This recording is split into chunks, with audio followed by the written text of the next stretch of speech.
Hello, my name is Mustafa and this is MK Guitar and Uke. Today we'll take a look at a really cool happy birthday arrangement for fingerstyle ukulele. This piece will bring joy to anyone's special day, but for you as a player, there is a ton of pedagogical value.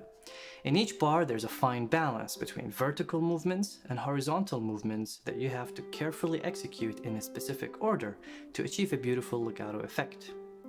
All the concepts discussed here, such as free stroke, position shifts, legato, and harmonics, are taught in my Ukulele Fingerstyle Basics course, which is a complete grade 0 to 5 course that teaches you everything from scratch to intermediate level. So make sure to check it out if you want more guidance. With that aside, let's listen to the arrangement and get started.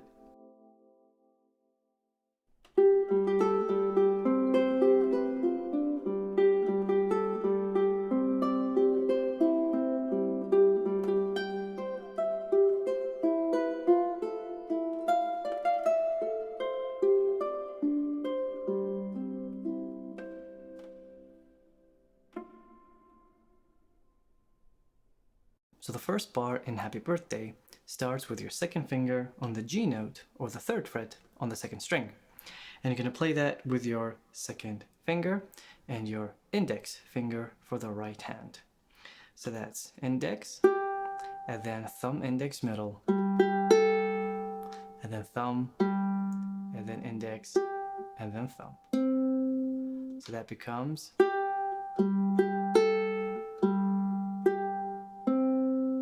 tempo. And then in the second bar, you're going to play the third fret on the first string with your third finger while holding your second finger on that third fret to make sure it resonates over the bar. And now you're going to use your middle finger and index. And that creates a beautiful resonance. But now you have to transition out of the C chord into the G7 chord. And the way you do that is by sliding your third finger down a fret to the second fret and planting your first finger on the first fret in sequence. You don't have to do it at the same time. So that's first finger. Now I have all the time to position my middle finger and then thumb in that descending arpeggio pattern. So that's middle, index, glide up, thumb. And the chords are that C to the G7. And then in bar 3, you have the G7 pressed. You're going to take your first finger, which is on the second string, and you're going to slide it to the third fret on the second string, which is exactly the same as bar 1, except you're not playing it with your second finger anymore. You're using your first finger because it was already there in the G7 chord, and because it will set you up for a square hand posture when you go for that 5th fret. It's always important to look ahead and finger your frets in context. So, bar 3. Now in bar 4, you put your 4th finger on that 5th fret. And now you're going to position shift with your 4th finger down to the 3rd fret. And right hand is the same as bar 2. That's middle, index, glide up, and then thumb. So the move becomes 4, 1, 4. So that's you transitioning it. 4, 1, 4. Now you have 3 open strings to look ahead at where the 7th fret is. Use the open strings to land on that 7th fret. Now once you land on that 7th fret, you have an open note to help you resettle into bar 5, which is the 7th position. So that's the 7th fret, thumb, index, 4th finger on the 10th fret, and you're going to use your ring finger. And give it a nice vibrato because that's the highest note that we're going to hear in this piece. And now you have your middle finger on the 8th fret. Now you're going to transition or position shift backwards with your 4th finger moving to the 7th fret. Position shift backwards to the 3rd fret.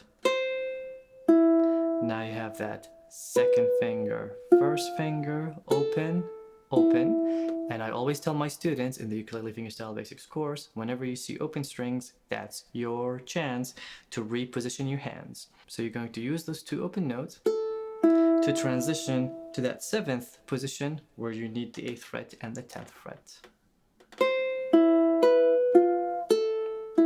Now you're going to use your middle 4th finger and you're going to use your thumb. Now it's very important, you're going to use index, middle. So that's middle, thumb. Now once you do that, thumb on the 3rd string, that's the 9th fret with your 3rd finger. And then 2nd finger on that 8th fret. And then thumb on the 7th fret. And then 4th finger on the 10th. And then 7th fret. And then 8th. And then open. Hold it all the way to the end, right? Hold it, let go when you need to. Bar 7 to 8 is a great example of you having to move vertically but horizontally as well in a very specific order to make sure the bass and the melody act in harmony with each other. It's almost like they're conversing one with the other. So you have, you're gonna hold the bass note. Now you're gonna let go of the bass note. You're gonna play the melody. Let go of the bass note alone. Let go of the melody. Let go of the bass note alone. Let go of the melody. Now bass. Harmonic, natural harmonic on the 12th fret. Now to get that last natural harmonic on the 5th fret, you have to move your hand to the pawn tape position up here where it's bright and easiest, and use as much nail as possible to get that sound. If your strings are old, you're gonna have a hard time getting the harmonic. If your ukulele isn't top quality, let's say, you're gonna have a hard time getting that harmonic. I am using a Honolulu Tenor Deluxe ukulele. It's quite cheap, so make sure you check out their link. But I can easily produce that harmonic on it using the Dario clear nylon Logi strings if you want to have a reference. So why don't we play Happy Birthday with the metronome and see how we can cope. Alright, so I'm using a Soundbrunner Pulse metronome. This is 3/4 time signature at 60 beats per minute. Whenever you see a red light, that means this is beat 1, and when you see the green lights, that's beat 2 and 3. 1 and 2 and 3 and